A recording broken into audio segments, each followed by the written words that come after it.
oil yan. Omi, may pasalubong po ako sa'yo. May pasalubong ako. Cheese bread. Masarap po yan. Oh. Tigi-tigisa tayo. May palaman sa loob yan. Galing sa panaderia. Tapos, pandesal. 5 dirhams na pandesal. Tapos, merong ube, pandesal. Masarap po habang mainit to. Kainin mo, Mi. Masarap yan. Ito, bukas mo na lang kainin. Binili ko yan para bukas may pagkain ka. Ayan, masarap. Tapos, nagre-request ka ng binili kita ng beef noodles at nagkwento ka na. Hindi. Kailan, tapos na sweldo namin eh. Yan, chicken noodles.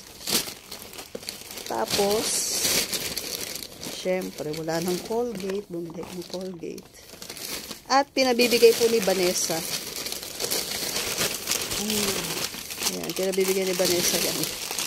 Sabi niya kainin mo. Ewan ko lang kumakain si mami to. Spicy. French fries na spicy. Saka, saka ito yung chicken cups.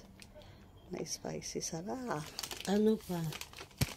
Nawila, ano pa? Pakilala na kayo as Maraklaka. Wag na, sa'yo yan. Sa'yo ko nga binigay. Wag mo na pong...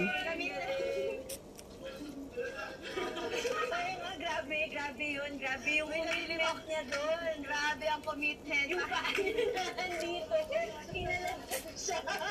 Sinabi ko, handa ba kayong magsapakan sa harap ni Miss Camille? Okay naman. So, dapat pala ganun. Dapat pala pinauwi natin siya. Oh, ginawaan po kita ng Starbucks coffee. Thank you. Jennifer Latte. Tikman mo nga po kung masarap. Sarap. Weh. Parang cappuccino. Ano cappuccino? Hindi po cappuccino. Cappuccino. Kala mo parang cappuccino. Cappuccina.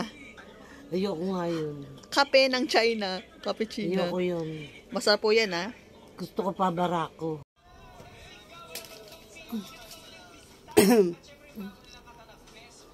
Anong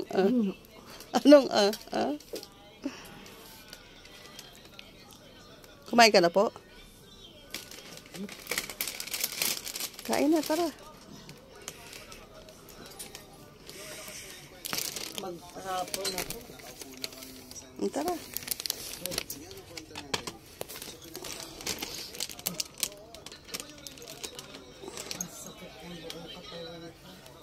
Ano po gusto mo kainin? Pansit. Oh, ayan na. Chicken noodles saka chicken parata. Oh. Thank you. Oh, yan. Kakain ka na po. Huwag matigas ulo, ha.